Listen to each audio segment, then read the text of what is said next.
Retired General, Police General Nicolas Torre III na ngayon po General Manager ng Metropolitan Manila Development Authority. Yusek, good morning po. Good morning, sir. Good morning sa inyo. Good morning, sir. Good morning, Sir Alvin. Good morning, Ma'am Doris. Good morning sa inyo mga tagapakinig. Yan. Opo, tama ba ang ranggo mo, Yusek? Bali ang sekretary si Artes, tapos ikaw, Yusek. Yes po. Ayun. Ang rank ko is Ang rank okay, niya okay. is Undersecretary. Correct. Binanggit ko na kanina, in-Indian mo kami. Sabi mo last time na nag-usap tayo, the day after, magpapa-interview ka. Wala naman. Di mo naman kami sinipot. regarding saan? Parang hindi ko na matandaan. Kita mo? Naku naman, oo. Medyo na siguro, Nakalimutan, partner, Hindi, busy. medyo... Hindi, marami lang talagang Oo. baka hindi lang tagpo ang ating mga schedules. Tama ba? At saka nabibigatan na si Yusek sa bigat ng kanya mga estrella. Kaya tinabi niya muna yung mga estrella niya. Retired na siya, partner. Kaya nga tinabi Retired na muna yung mga estrella. General, makikibalita lang po kami kasi nung nabitin tayo last time, sabi mo may meeting ka noon sa mga eksperto from the University of the Philippines. Yan. Parang hingi ka kamo ng input nila sa gagawin mong diskarte bilang tagapamahala ng MMDA on a day-to-day basis. Ano po? Ano bang diskarte ang gagawin nung General Torre? Anong napulot mo doon na leksyon? Well, that happened last Thursday, no? Correct. Thursday last week. Nag-report kami, courtesy call kami kay UP President Jimenez at kinonect niya kami sa dalawang schools niya, dalawang offices niya, yung Project NOAA at saka yung NCTS, National Center for Transportation Studies. Pagkatapos, yung isa yung Project NOAA, yung National Operational Hazard Assessment, National Operational Assessment of Hazards, NOAA. Oh. So, essentially, ito yung mga nag-data gathering at nag-aaral nitong mga, ang Project NOAA is yung hazards nga, landslide, baha, and earthquakes, etc. So, yun yung mga nagbigay na sa amin ng data para makapagplano kami. Tapos, ang National Center for Transportation Studies naman, may mga studies din na ginawa. Nag-share sila ng mga simulators, nag-share sila ng mga data gathering instruments nila para sa mga crash data, sa mga banggaan, at sa mga iba pang mga inputs para mapag-aralan talaga kung ano pwede magawa at maximum efficiency sa ating mga kalsada. Opo. Pa-update naman po, General, GM, ang rehab ng EDSA. Well, ang rehab ng EDSA naman ay tuloy-tuloy yan. May schedule nga lang dahil pinag-aaralan din kung kailan siya pwedeng gawin. And usually ngayon, ginagawa namin ng gabi para hindi makaabala sa maraming sasakyan. Napapag-aralin kasi mga peak hours. As you know, nag-start yan before Christmas. Kaya nakikita natin na noon, narinig natin na parang may prediction ng Armageddon pag nag-rehab sa EDSA. Ganito ang mangyayari sa traffic. Talagang todo-todo, mag-gridlock na. And nung dumating ang January 6, marami ang nagulat na tapos na pala yung first phase. Nagawa na pala. Well, partly, because napag-aralan namin ang tamang traffic management at ang rehab na yan ay ginagawa ng DPWH. Kaya big kudos to the DPWH kasi sa Undersecretary Vince Dizon. Kasi hindi na nalalaman ng mga kababayan natin na hindi na napapansin na bago na pala itong pavement ng EDSA. Kasi dati, pag bago ang asfalto, ay alam mo talagang bago ang asfalto kasi pag dumaan ang sasakyan mo, may mga dumidikit na mga bato-bato sa kalsada, sa gulong mo at maramdaman mo talagang nagtatalsikan sa ilalim ng sasakyan. Pero ngayon with the way things are going in DPWH under Secretary Vince Dizon, napaka-high class, world class ang kanilang ginagamit ngayon na teknolohiya plus ang mga materyales. 4 na oras pagkatapos nilang ilay ang asfalto, matigas na. At pag dinaanan mo, wala kang makita na wala na yung mga nagtatalsikan. Parang, ibig sabihin, parang runway quality. Ibig sabihin, pwede naman palang primera klase. Kaya in the nga, first pwede place. naman. Dapat dati, dyan na pala dating ginawa dapat. Yes. Primera klase ang ating bagong asphalt overlay ng EDSA. At yan ay siguradong matibay, itatagal talaga yan. Pero sa South pa lang yun, General. Hindi pa natin nararanasan yun dito sa atin sa North. Yun na nga. Ayan ang mas malala sa Norte. No? For Correct, South pa lang correct. kasi yun. Kaya when do you expect the northern side to be rehabilitated? May syempre Sir Alvin, may phases yan. Hindi naman kayang isang bagsakan yan, otherwise magsasara nga talaga ang EDSA. Correct. At kailangan phase by phase dahil hindi naman talaga pwede isaradong EDSA at sa gabi lang ginagawa yan na para hindi naramdaman ng ating mga kababayan. So sa ngayon is konting antay-antay lang at yan ay matatapos din. Opo. Opo. So ngayon, meron namang sa MRT-7. Ano po? O, bakit? Paano paghahanda ninyo sa tuloy-tuloy na construction ng MRT-7, Di ba tagal General? na yun, Actually, nasimulan na yan. Oo. By phases din yan. Ayun. Oo. Meron ba kayong plano para sa pag-iwas sa malalang traffic condition? Actually, hindi lang MRT-7 ang tinitingnan natin yan, pati ang subway, kausap namin ang mga GenCon, mga general contractors nila para sa specific na mga traffic assistance na aming pwede magawa sa kanila. Rerouting, traffic, yung mga lanes, mag-provide sa kanila ng safety, lalagyan ng mga barriers, mga ganon. So lahat yung kino-coordinate sa MMDA para ma-integrate sa current na mga ginagawa namin sa traffic management. Opo. So Opo. kausap natin ang mga yan. Pagkatapos nga, pati ang sa subway nga, dahil magsisimula ng mga boring nga, naghanda na rin ang ating Public Safety Division ng tulong sa kanila in terms of rescue, in terms of disaster management, if ever, accident management, kung halimbawa may mga untoward incidents na mangyari. Like, ma-realize natin na ang subway construction kasi sa ilalim ng lupa yan special kind of skills and equipment ang kailangan dyan if ever na may mangyari sa ilalim ng lupa. Opo. Oo. Pero yung 5-minute, di ba meron kanyan, yung 5-minute response, yan ba'y nairal na o ilulunsad pa lang? Actually nga, ongoing ang mga ginagawa namin. Kanina may nakita kaming banggaan dyan sa taas ng cloverleaf ng Balintawak.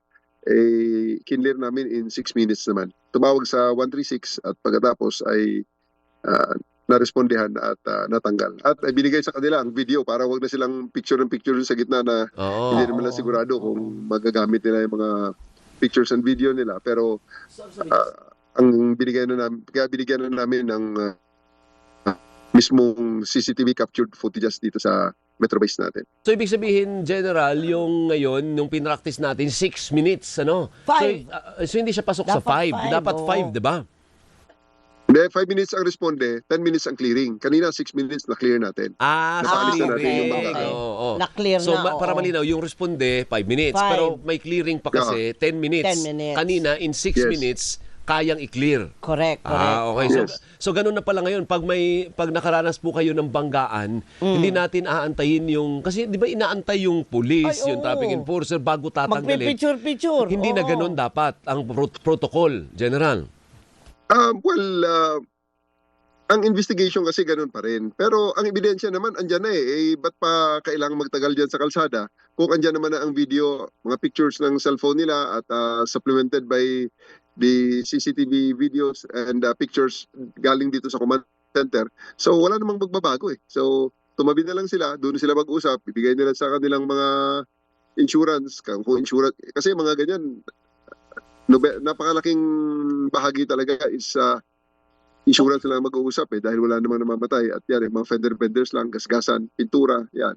Di Bumper maganda, na natanggal. So matter of pag-uusap na lang. Di maganda yung General na kayo Oo. mismo nag-aanunsyo kasi ang nangyayari diyan, hindi rin sila umaalis kasi Oo they're nga. waiting for the traffic enforcer to do the investigation. Baka Oo. makaapekto sa investigasyon ng insurance Oo. kung sino may kasalanan. Maganda yung sinabi mo na hindi. Wala, regardless kung sino may kasalanan, itabi nyo. Anyway, may video naman, may video ka, may video ako, may video yung May MMDA. CCTV pa. Para hindi kayo Oo. makabala sa traffic o sa EDSA, General. Correct. Hindi naman magbabago ang facts of the case Yun na yung Oo. facts of the case Matter of documentation na lang. So ilalagay sa dokumento, submit sa kanila mga insurance, and magbayad ang dapat magbayad. Okay. Ay, paano pag walang insurance yung isa? Patay tayo dyan. Yun na. Yun na ang, di magsingilan sila, mag-asuntuan na lang sila para Opo. may ang damages ay pwede nila makolekta. General, meron po ba tayong magagawa para doon sa mga malalaking truck na may mga karga ng anong tawag to? Buhangin? Oh. Kasi kahapon nagkaroon ng Yung putik sa yun, yung sa may Quirino ba yun? Sa may Quirino? Oo, Quirino, malapit sa Ay, Malacanang. tanong, sakop ba ng MMDA pag ganyan pa niya? Manila eh. Hindi, sakop niya ba yun, sir? Quirino is yes. Oo. No. Kasama Sakop sa nila. Okay. MMDA jurisdiction yan. Ang Opo. isang ang portion dyan. Opo, kasi ang tanong lang dyan, marami na pong mga ganyang insidente. Dito sa EDSA, sa mga tunnel, oo. laging naandyan, madaling araw pa. Kaya pag dumagsa na yung mga papasok sa opisina, ay naku, traffic na po, General. Opo, yan nga inaaral natin yung mga obstructions, mga traffic conflicts kasi as it is, ang ating mga kalsada ay punong-puno. So talagang expected natin na talagang may traffic dyan. Ang sinisiguro na lang natin na huwag na makadagdag yung mga unexpected na mga insidente like yan, yung mga cargo na spilled cargo, yung mga banggaan, yung mga stalled vehicles, at yung iba pang mga obstructions na hindi naman dapat nandyan sa kalsada. Okay. Sige, okay ka na Meron partner pa, related sa... isa na Sige, lang. go. Road rage, GM, anong pwedeng gawin? Actually, lately, maraming nagaganyan na Ayun na mainitin nga. yung ulo. Although ito, Correct. for LTO ito talaga, no? Oo. Pero pwede mo rin Tutulong kulan ng... sila kasi pulis yan eh. tumutulong. Oo. Yun pa na. General, Kabagan? maraming mainitin ng ulo ngayon Oo na nga. nauwi sa road rage. Correct. Road rage. Kulang kasi at the end of the day, wala namang idudulot na mabuti yan. Kalma lang. Huwag masyadong siga at may lahat naman ay nagkakamali. May time na ikaw nagkakamali, may time na may ibang nagkakamali. Pagbigyan mo na lang at lalo na kayo maabala dyan kung magpatulan kayo dyan sa kalsada kung dahil ayaw mo ng driving style ng isa, ayaw mo ng hugis ng mukha niya, etc. So, Oo. lang yun. Hindi nakasali dapat sa ating daily grind. Kaya nga, Gusto ko unahan yung ng hugis unahan. ng muka, no? So may ayaw mo palang, ayaw yung mga hugis, bigas, ayaw mo. Ayaw na. Oo. Yung Yeah. hugis patulis, General. Pinapatawa lang natin. Nagbisikleta lang ako Oh. papuntang opisina. And tiningnan ko rin para ma-personal makita ko rin ang mga kalsada natin. At gusto ko rin, this is also part of my advocacy kaya nakaganito ako. May part of my advocacy kasi na Oo. ang bike lane is maganda eh. Maganda ang mga bike facilities natin na pwedeng magamit ng ating mga kababayan. Nakita ko kasi marami tayong mga kababayan na nagbibisikleta for exercise pag Oo. weekend, Sabado-Linggo. Marami Correct. yan sila sa Oo, kalsada. tama yan. Kung Oo. saan-saan natin nakikita yan. Pupunta pa sa mga trails, sa mga less traveled roads para magbisikleta dahil gusto magpapawis. Ang isa niyan, sa science ng training, sa health science ng training, hindi rin ganoon ka-epektibo kung ang exercise mo weekends lang. So, kailangan may midweek training. Dito sa Monday to Friday mo, dapat may at least 3 ka dyan na workout. So, ito ang ginagawa ko na i-integrate sa daily grind yung pagbibisikleta. Galing bahay papuntang opisina or Very good. galing opisina papuntang Oo. bahay. So, Yan. 15 kilometers, 16 kilometers, maiksi lang yan. Wala pang 1 oras yan. At makikita natin na pwedeng gawin. Kaya lang, kanina, pag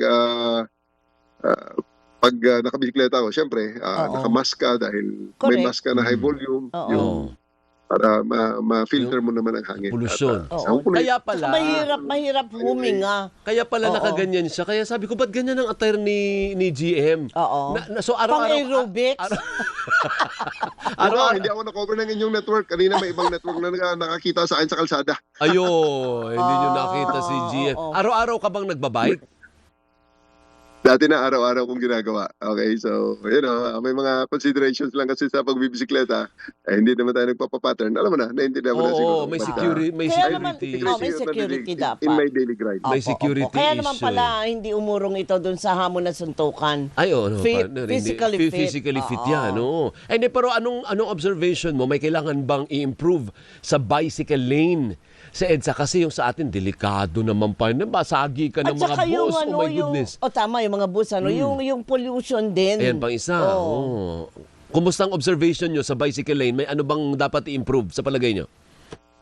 Ang bicycle lane naman sa sa mga malalaking roads gaya ng EDSA, Quezon Avenue, Commonwealth, okay yan. Maganda yan kasi it gives at least safe space para sa mga bisikleta na dumaan. Ngayon, sa mga maliliit na mga kalsada, natural lang na hindi talaga po pwede. Shared lanes talaga yan. And, ang susi talaga sa lahat ng yan is road sharing sa lahat ng mga road users. Be it pedestrians, be it mga cyclists, be it mga motorbikes, be it kotse, bus, and mass transport. So, respetuhan lang sa karapatan ng bawat isa at magbigayan para lahat ay magkaroon ng space at makagamit ng ating mga Tama. kalsada. Mhm. Ngayon, in terms of improvement, may mga nakikita pa tayong pwedeng improve like the barriers, like yung mga potholes. Pero dahan-dahan naman ginagawa ng ating pamahalaan na lahat ng mga yan ay masolusyonan. Sabi ni Jing Subido, pakisabi kay Yusek Torre, pakidagdagan ng lights ang mga bus carousel in front of SM Mega Mall. Di ba DOTR to?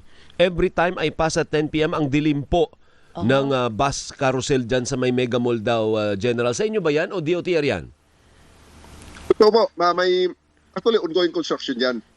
Ang bus carousel dyan, ongoing construction. Kaya nga, yan ang isa sa mga una nating sinolusyonan. May mga ginawa tayo sa mga bike lane, sa bus lane, binawasan natin ang barrier so that ang northbound paglampas dyan sa may carousel, kaliwa na kaagad ang mga gustong pumunta ng Green Hills using the Green Hills flyover dyan sa taas ng Ortigas. Tama. Kasama yan sa mga ating tinitingnan. Actually, totoo yan, medyo madilim pero apektado kasi ng construction. Kaya ginagawa natin ng paraan. Malapit yan sa opisina nila sa Julia Vargas. Yung tama. bagong opisina. Sabi ni Pau Atienza, anong say mo dito sa carpooling sa EDSA busway, General? Vehicles with at least 10 passengers being considered private vehicles lang ba? Actually, hindi mo mapupilit yun eh. Pwedeng volunteer, pero you cannot mandate that. Hindi kaya ito i-take advantage ng mga UV Express, General. Yan actually ang isa sa mga pinag-iisipan natin. Sa totoo lang, magandang suggestion po yan. Yung mga high occupancy vehicles, ang karga ay 10 pataas na mga pasahero. Tinitingnan namin ang possibility na pwede silang dumaan sa bus lane. Pero sa ngayon, wala pa yan. Marami ang stakeholders yan sa bus lane. Andyan ang mga consortium ng bus companies na tumatakbo dyan under the management of the DOTR. Pag-uusapan namin, magandang suggestion yan. Hindi natin kino-close ang ating isip diyan sa mga ganyang suggestion na isama sa legal na dadaan sa bus lane ang mga high occupancy vehicles. Tama. So, kung may access yung pag-carpooling ka, may access ka dun, partner, sa bus lane. Kasi yung bus lane maluwag eh. Pero kailangang ayusin yun. Kasi nga, yung bus lane, dyan sila po pwedeng magbaba at sakay. Maghihintay sila ng pasahero. So, ngayon, kung nasa HOV ka, ando doon yung posibilidad na matatrap ka. Hindi ka makakaandar. Tama. Kasi mayroong mga bus na nando doon sila legal Hindi po ba general? Kanilang lane yun eh. Natural, pag-iisipan natin at talagang kung if ever na mangyayari yan, ay lalagyan natin ng guideline to ensure na makakatulong talaga ang programa, hindi sa lalong makadagdag lang ng traffic. Tama, Okay, tama. thank you. May isa pa pala kasi overtime Go. na tayo. Oo. Sir, sa FB page po ninyo, ibang topic ito I understand nag-share po kayo ng link para sa application, para sa witnesses ng dyan sa ICC. Yung kaso partner laban kay dating Pangulong Rodrigo Duterte, yung drug war, ano po. Ang ibig sabihin, General, hinihikayat po ninyo yung ibang mga biktima sa war on drugs na mag-apply? Well, hindi naman sa hinikayat, kundi sinasabi lang natin sa mga kababayan natin na meron ganito. Kung nasa karapatan niyo yan, kung iti-take nyo or hindi. Kung sa tingin nyo gusto nyo ng redress, may naghahanap pa ang ICC ng additional na mga witnesses para sa kaso nga na to. Pero kung sa inyo naman, okay na kayo, wala namang problema doon. Pero, Because yan naman depende na sa tao yan. Kung tanggap naman nila kung Correct. anong nangyari sa kaanak nila, wala namang problema doon. hindi naman po ibig sabihin yan na hindi malakas ang kaso. Kaya't, kumbaga, ay humihingi pa kayo ng mga karagdagang witnesses? Well, hindi ko I really cannot go into the specifics of the case kasi wala naman ako doon at hindi naman tayo abogado. I would rather leave it as it is na nagsalita ang ICC, meron silang lumabas sa media, i-share natin. Because I myself is a witness in that case. Correct. Okay. So, pupunta rin po kayo doon sa The Hague, General? Magte-testify? Depende sa mga prosecutors at depende sa depensa rin. Kung sa prosecutors gusto nila akong prosecution witness, baka ang depensa gusto rin akong gamitin na adverse witness, nasa kanila na yun. I'll just be waiting for advice ng ICC kung kailangan nila ang testimonya ko personally. So, sa abogado ng prosecution, you are offering yourself na, willing ako, kung gusto ninyo akong witness, Pwede pwede naman. ako. Oo. Hindi ho ino-offer, kundi on record naman talaga na part na ako ng lineup ng witnesses. Dati na. So kasali na kayo talaga dati pa. Nasubmit na yung pangalan mo as one of the witnesses. Yes, because of the arrest, di ba? So, yung sa arrest kasi, nandun talaga ako eh. So, kasama na talaga ako sa lineup. Kasama na talaga sa records. Oo. Doon sa anggulo pala, partner, na siya ang nag-lead sa pag-aresto. Oo. Tsaka kasi Ay, iniisip ko kasi baka doon sa war on drugs, may papel din si General. Hindi, meron kasi yung issue on kidnapping. Kinidnap daw yung dating Pangulo at isinurrender. Ang daming mga ganyan. Kaya siguro kailangan siya General. Tama? Yes, depende na ngayon yan sa appreciation ng both sides kung isasalang ba nila ako. Walang pinagkaiba yan sa kay Kibuloy na case. Katatapos kong mag-testify sa Pasig sa kanyang case, regarding din naman sa arrest din ang pinag-usapan. Whether it's arrest or voluntary surrender. Yun naman ang papel ko doon, kaya pinresent ako ng prosecution as a witness. Okay. May tanong, may pahabol si Yusek Mateo. Pakitanong kay GM, ano ba ang gagawin sa mga abandoned cars, lalo dito sa barangay Laging Handa? May sign na for towing pero hindi pa rin natutow. MMDA daw ang magtutow. Abandoned cars. May mga ganun pala, General. Abandoned cars.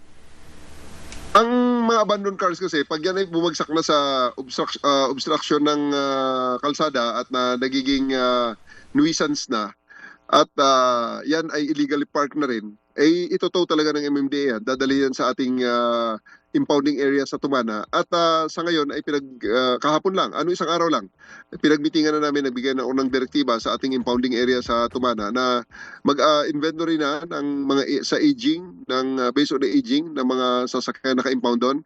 I-notify na ang kanilang mga may-ari. At pagkatapos, pag hindi pa rin nila kinuha, we go to the procedures of disposal. Ipapa-auction natin at para mabawasan na ang mga sasakyan doon sa ating impounding area. Thank you. Maraming salamat, General. Mabuhay po kayo. GM, maraming salamat po. Si retired police general. Maraming salamat din at i-flex ko lang, ang MMDA ay laging nandirito para magserbisyo sa ating mga kababayan dito sa Metro Manila. Kung kailangan nyo ng tulong ng MMDA, daya lang sa aming Metro Base 136. 136 po ang hotline nito at meron lang 02 na prefix para nyo makontak kami. At ang ating responde dyan, kung nasa major roads kayo na cover ng MMDA, ay 5 minuto.